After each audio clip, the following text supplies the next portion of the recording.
O šiandien pamatėt staklytės ir jis taip pat iškart sudomino. Kas jose jums įdomu? Man įdomu, kaip išmokti. Mačiusi, tai gretimam kaime, man atrodo, turėjo staklį. Tai mačiusi, kaip ten auga. O tai kas gretimam turėjo? Tai pagyvenę žmonės, močiutės. Tai tiesiog nueidavot į svečius? Pasižiūrėti vaikai. Ir kaip jums ten atrodė? Sudėtinga? Neįsivaizduodavau, kaip ten gali su pėdom maigyti ir su to švytuoklė mėtyti ir raštus gauti. Man neįsivaizduodavau. Jums tiesiog labai nuostabu tai buvo? Žinoma, įdomu, keista buvo. Bet kai vaikas, tai o paskiau, kai jo pauma, tai eidavau į kolūkį dienom vasarą. Kaip tik grįždavau atostogų iš mokyklos, tai į kolūkį mamai darbatinius užtirti. Tai jau nebe...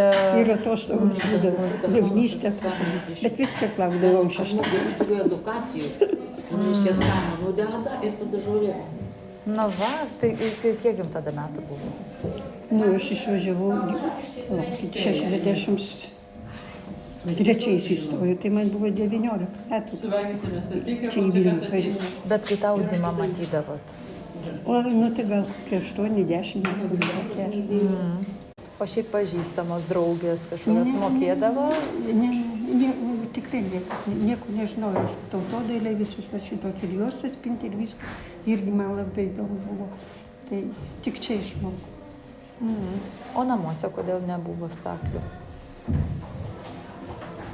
Kai kas sako, vietos nebūna.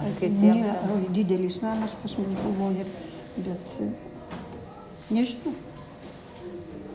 Mano mama augo Leningradė, paskui atvažiavo į Lietuvą ir nežinau, aš išvažiavau, tai į vidurinę mokyklą, tai baigiau ir išvažiavau. Ir tai vidurinė aš dvi mokyklas baigiau, pradinė 7 metai ten kaimo buvo mokykla, o Dūkšte 8 klasė, o paskiau jau 9 klasė į Zarasus išvažiavau. Nes Dūkšto rajoną panaikino, seserį paskyrė į Zarasus dirbti, o aš pas ją anglų darbų.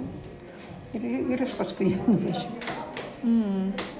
O čia, pavyzdžiui, Vilniuje, sakykim, ką nors nusipirkt, staltiesę kokią nors, arba kokį, rankšluosčius.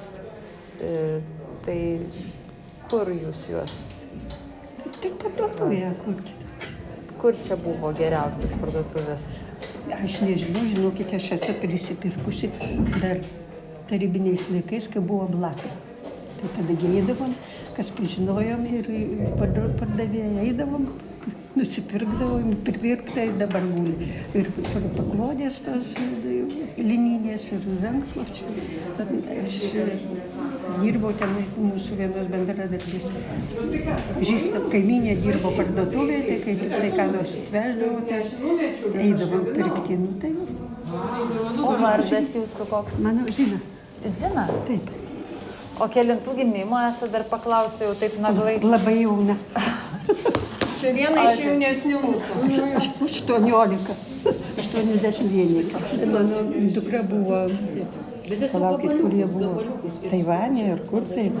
Tai jie yra nusifotografavęs, žentas nusifotografavęs, kaip audžiasi tom staklėm. Dažu ir nuotraukų. O čia Lietuvoje esu net nežinau. Tai dėkui dar kartelį, kad pasidalino. Taip ir sėskit, nors kavos išgerti, už kaip. Gerai, kad jau taip gražiai kviečiat.